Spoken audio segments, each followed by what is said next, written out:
How are you? Hey, I'm wonderful. How are you? I'm doing good. I'm so stoked to have you Good, on this good. podcast. I think that you have, you know, blessed me with really amazing insight and conversation, and I'm happy to be able to share it with other people. Okay. I would like to start this conversation with reading you something that you actually wrote to me. This is what you wrote. You said, "What is actually beautiful about the journey through betrayal, deceit, and deconstruction of acceptable social behaviors is the truth and reality of redemption, the discovery of a respect, love, and self awareness that many couples who suffer infidelity will never know, the expansion of wisdom and insight, the material for life coaching that has been birthed and developed by the human failure is light that exposes a darkness. People cheat every day and don't know how and why they make that choice. How and why it became an option, hurt, pain, frustration, demon relief, and release. This is a healing stream, a soul liberating resource. Even the cheater needs counsel and healing. Keep it up. I'm with this." Wow. Yeah. What compelled you to write that? I heard you first. I was totally stoked. My foundation is redemption. Hey, we all flawed. Hmm. We all damaged. We all have issues. And no matter what we do as human beings, we need to be enlightened on how to navigate our own failures. You know, it's not easy to recognize you failed and then you cannot help yourself help yourself. Hmm. You need other voices. You need external voices. You need other people who can see and help you navigate your pain and your hurt. But yes, when I heard you talking about it so openly, just sharing your point of view, and then the story. I heard your whole story. At some point, that I heard the whole backstory. And I'm like, wow, she got some nerve. Good, that's good. Yeah, Thank I'm you. serious. Thank you I'm very much. serious, man. Yeah, Can you tell me a little bit about why you think redemption is so important for the human soul? I start from my own personal place of I'm not religious at all. I'm not religious at all. I hate religion. I hate religion at all. Period. Up front, but I am spiritual, and I do believe in a creator who is intelligent. He was the designer of all of this. And when I met him, it wasn't in church. It wasn't a preacher around. It was me doing my life the way I was doing it. Yes, and I wasn't a really nice guy, Mhm. but I did want change, but I didn't know what change looked like. So I found out that he already knew. Here's the point: when he changed me, he already knew me, and he Mhm. never judged me. I learned from his word. He never judged me. He just knew me and loved me in spite of my faults and failures, my damage, my issues. He just loved me as Gregory. And so my foundation is that everybody is flawed. Every human being has in them secrets, darkness that they don't want ever to be revealed. And I don't care if it is revealed. I'm still gonna love you. I owe no man nothing but love. That's what my foundation is. I owe every person love, honor, and respect. That's why I'm able to talk to murderers, talk to rapists. Mhm. Um, yep, they're doing their time still, but they still have a need to know there's redemption even for them, no matter how dark it is. Mhm. Yes, it's incredible. You mentioned that you spend time helping people in prison. As a person who is confronted with infidelity, what advice would you give a person listening to this on how you can become a better friend to a person who goes through a tough time like infidelity? No judgment. Just don't judge. Mhm. You said, I think it was this week. I saw on your page. It was a post where someone said to you about you not caring about people, and my response was no. I think she doesn't care. She knows it doesn't matter. It doesn't matter what you think about her. And No that judgment is so hard, though. It's so hard. How does one get to a place where they don't judge someone for their what some people would call reprehensible actions? self-awareness. That's the foundation. Until everyone is honest. Do you know the person who's being the most critical already knows that they have issues? They already know that. It's just the first response is um it's not a conscious that I'm better than you, but it's easy to just sit down on the person who's obviously who has an obvious overt negative trait, There you a cheater. And that you automatically you are fried, fricassee, barbecue, you are done. Well, you are Mhm. well done. You're through. But when I first heard you, my first thought was, let me get in on this, man, because my first thing I wrote was about we all are hurt, damaged, we all have darkness, and we all need to be found a way to have somebody. I mean, I went through the whole thing trying to explain we all need redemption, we all need help, we all need hope. So I'm glad you're giving people hope. You know, I think having hope when you're lost is really, really hard. So, can you tell me a little bit more about how you deal with things when you feel lost? How do you find that hope? hope finds us. The universe always does its job. Human beings were never meant to be independent of their creator. They were always meant to be his babies. And so even when you ignore him, he still knows you need him. So what happens is in times of when we're desperate, when we're at our lowest point, I don't care if you're a crackhead, a heroin addict, if you're a thief on the run, a murder on the run, if you're the worst person in the world, if you're an infidel, if you committed adultery and you in your shoes and did what you and Stan went through, when you turn around and you just sigh, sometimes you don't even have to say a word. You don't have to even pray. You just sigh. And he interprets that as here's what you need. And hope has a way of showing up as a person, as a kind word, as a kind gesture, or someone who just understands. It just shows Okay. up. It does. It does show up in very unique ways. I will say that when I was little, I definitely had my hope in my religion. And as I've kind of deconstructed a little bit about the purpose that religion serves, I've uh, I've felt myself kind of taking my hope and putting it in other avenues of my life, and rather than it existing in one entire basket, it's actually a little bit here, a little bit there. How would you advise me on where my happiness lies? It's funny because just this morning I was thinking about how often people desire to be loved. People want to be happy. They want to be valued. They want to be validated. They want attention. People want. People just want to feel good about themselves, about their life, um, their existence. And we have a lot of great people in the world today who give these speeches, who deal with motivational speeches, and they offer people these platitudes, these one-liners, these phrases to build up confidence. And I think we all know in reality that true happiness comes from within. Mhm.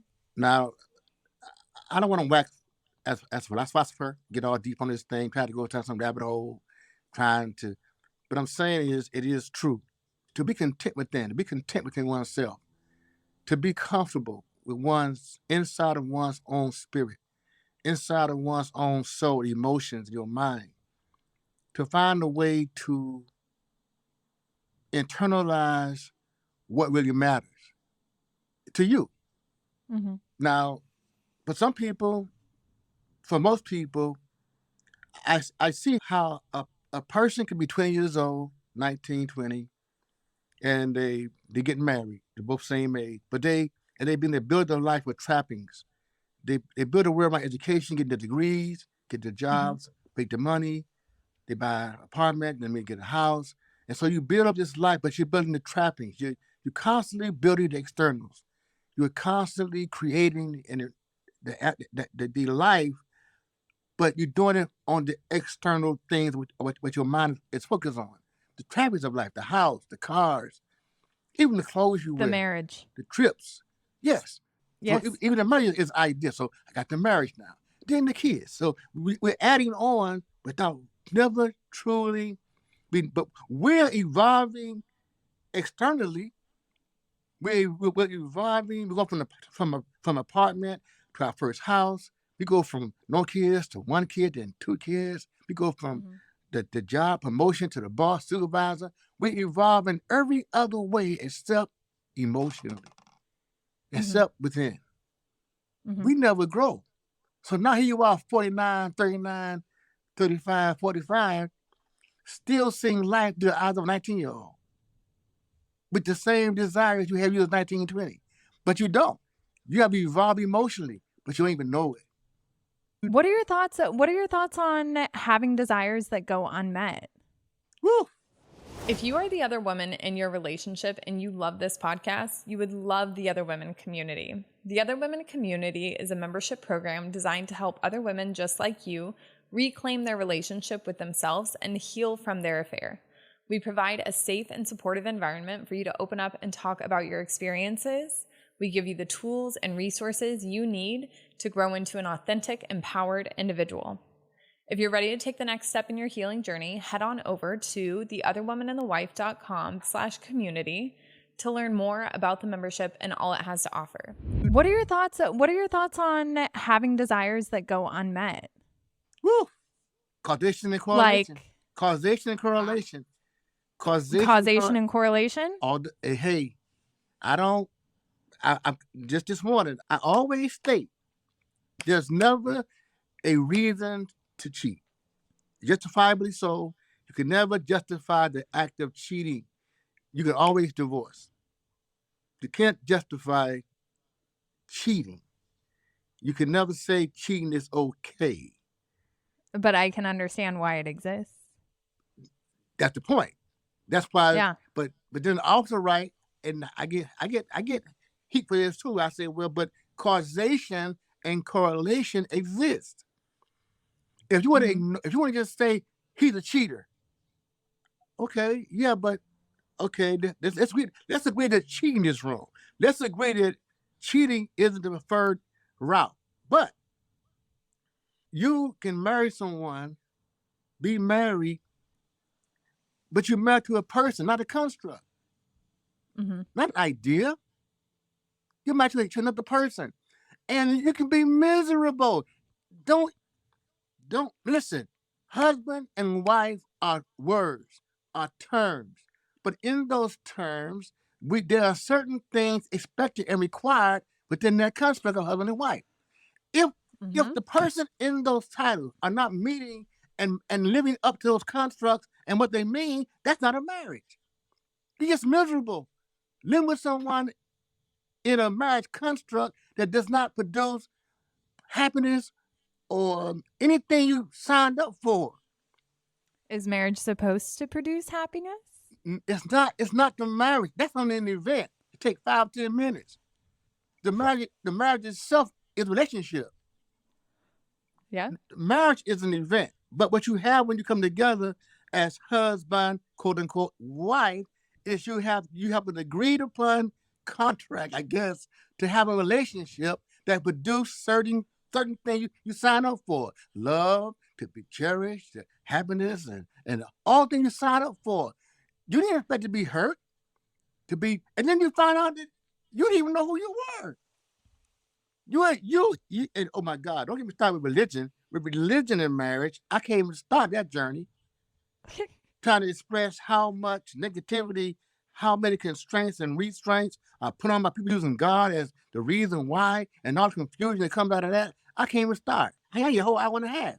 Somebody asked me the other day, they said, Chelsea, how do you know, like you've been in 2 marriages, how do you know that this marriage is the marriage that you want? And I have been sitting with that question for a week and a half now, trying to figure out how I can answer it. So you're married, correct? 45 years. 45 years. How do you know this is the marriage you want? It's the marriage I got. I can tell you. You're surprised you got to 45 years? It's the one I got, And it's the one I got. Oh. We've had, so in every marriage, quote unquote, inside of the idea of marriage, inside of the marital concept of marriage, 2 people commit to each other to build a life together. But now, if you really look at it, it's just 2 individuals agreeing to try to have an harmonious convergence and confluence of thoughts. Jesus, it's difficult. Marriage is difficult. That's not news. The problem is they're constantly evolving. Their needs are constantly changing. Mm-hmm. And many times we don't even know who we are. We've never learned who we are. I said, one thing I do believe, marriage will bring out the worst qualities because you feel like you're constrained by the construct of marriage because you're married. You touching on the fact that marriage, basically the individuals involved, right? It is almost a way to put yourself inside of a pressure cooker. It's a very revealing relationship of, I think, the biggest ways that we are broken, right? Yes. Because even in my first marriage, I felt like it was a trap. I felt like I had put myself into a cage, locked the door, and I was just holding the key inside of my hand the entire time. Yes. And I didn't know how to operate inside of a marriage as an individual. I only knew how to operate as a wife. And that was really hard for me to reconcile in my mind because I just thought, well, if I had the perfect husband, if my husband made me feel better about X, Y, and Z, but you're right. I didn't know who I was or what my needs or what my wants were. How could I possibly communicate that to anybody else? Right. Yeah. See, part of the problem is, and this isn't my quote, but I use it often. But it's one that allows me to explore that very concept. For instance, people are all born originals, but they die copies. They were born to be voices, but they all live as echoes. They never discover their true self. So they copy what mama did. They copy what daddy did, the uncles, the nephews, what's on television. They never discover their own identity. So our whole lives are lived as shadows. Shadows aren't real things. They're really a reflection. Son of a bitch. I mean, I'm not calling you a son of a bitch. I'm saying, wow. I think where'd that come from? It's so interesting. It's so interesting to me because for so long I was like, I had this goal inside of my head, which was whatever you do, don't become your mom. Yeah. I was like, do not become your mom, right? I didn't know my fucking mom. She didn't know herself. Yeah. How could I possibly not become somebody that I didn't know? Yeah. You know? Mm-hmm. So then once I kind of changed it to like, I don't really need to have that goal in place in my mind of what not to become, but rather discover who I am by speaking my mind and being honest about how I felt in certain situations. I think everything really changed for me when I did that. So even, looking at the word echo on my screen right now and hearing you say like shadows aren't a real thing is really, it's validating in a way for me to hear that. So thank you for saying that. I love that you shared that with me. Yeah, but life is not what we think it is. And it's not on the fault of our creator. It's is what men do, but what we're left with. I just got here. So I always tell myself, Greg, you just got here. So you can't undo everything. You can't untie every knot that they've tied. But at least I can listen. And here's my spiel. I am grateful that I can listen to the divine architect, to the original designer of a man, and say, but that wasn't my idea. That's you saw the men do that. Here's what I say a man's supposed to be. The person who builds a product knows how it's supposed to work. You don't have to guess. He's telling you. I'll give you a choice between a guide and a map. What would you choose? I would choose a guide. Exactly. Oh, I see. Aha. You want to Okay. know, All you want to right. know, you want to follow somebody who already know the way. You want to follow somebody who's already been that way. And so my whole point for all that was to say this. A lot of what we do in life, we don't know the way. We're guessing. We're doing the best we can, what we have. No, we don't try to fail. You get married. You don't get married to be miserable. You get married to be divorced. You try to do your best. We all try to do our best. And sometimes we just fail miserably. Even the best marriages suffer.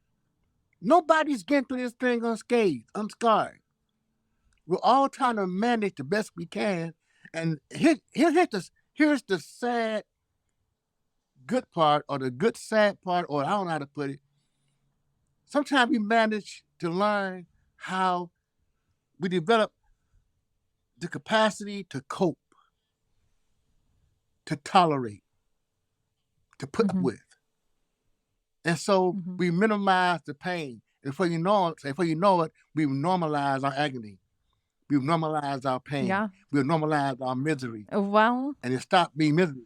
God, I hope I don't normalize it. I do hear you though. I definitely developed an addiction to misery long ago, and I'm kicking anymore. that habit to the side. I don't think Kicking anymore. it. Sometimes I say, Chelsea, please. Send me a DM when you see that stuff, man, because sometimes I'm like, fuck this. This is reactionary behavior and this is what sells, you know? But I love it when you go up in my comment section and you're like, hey, you're supposed to be an example to the others. And I'm like, yeah, I know, Gregory. I know, but they're being assholes. Ugh. Anyways, what are your thoughts on how someone can get to a place where they can live authentically? I think that's something that I often run across while I listen to you. I think human beings do not possess, I don't think we're not conscious of being self-aware, of measuring our activity and our actions in a way that's critical. But we can say this, my actions, my activity, my decisions, my behaviors are, or need modification, or I need change. We can't do that in ourselves. So I've said this many times, life presents us with calamity, with traumatic situations, or decisions that we make out of pain, out of hurt, out of failure. And it's in that moment that for the first time in our lives, when we know we messed up and other people know we messed up, we can't hide from ourselves. And that's the secret. When you can no longer hide from yourself and you're forced to face yourself, then begins the moment of great change. Because at that moment, everybody knows. You know, everybody else knows. I do. And so there's a great, that's the moment we do a deep dive into ourselves, and it's an introspective look. For the first time in our lives, we're questioning us. Mm-hmm. We question ourselves for the first time, and then what are some of the really important questions we should be asking ourselves? First and always, why? Why do I do it? Why did I do it? Why do I do it? Why did I do it? You know Mm-hmm. what I mean? Because the why questions don't give answers. It makes you search. You just search. When you ask why, you start searching. It's the birthing place of a deep dive. The why creates the space, the foundation for me to begin searching. And in searching, I uncover things that I didn't even know I would even cover. Mm-hmm. I just, oh my God, I, I did that. Do you think we need to realize which path we are on and what exactly we are walking towards to create I mean, desire for change? I'm not sure if that's possible in terms of like knowing, like really knowing what the path. I think that becomes a product of me discovering the path I'm on. The see difference in to know it is to already have discovered it. Before I can know it, I have to first discover the path I'm on. And so there are many things that that will bring us to that juncture, to that place where we're just roll this road fork in the road. Mm-hmm. And now I can identify what road I'm on. I can know now. Once I know where I'm trying to go, where I am, it's different. Now I can the resources, I can search things out, I can look, I can listen differently, Mm-hmm. I can respond differently, react differently because I know. But discovering the knowledge to know is that's the first step. I do want to thank you so much for your time and your willingness to share with lots of people who will very much benefit from the words that you have shared here Yes. today. So thank you so very much. Thank you. Thank you and Kevin. I appreciate you guys. Yes, absolutely. I'll I see you on was TikTok. Yeah, you will. Thank you so much for taking the time to listen to this podcast episode. We appreciate your support and would love to hear your thoughts on it. If you've made it this far, you're likely someone who is invested in the journey of being the other woman. We understand that this can be a difficult and complex experience, which is why we offer guided coaching to help you heal and move forward. We encourage you to explore the links in the episode description or visit theotherwomanandthewife.com/coaching to learn more about our exclusive coaching program and apply today. Thank you again for your support, and we look forward to seeing you in the next episode.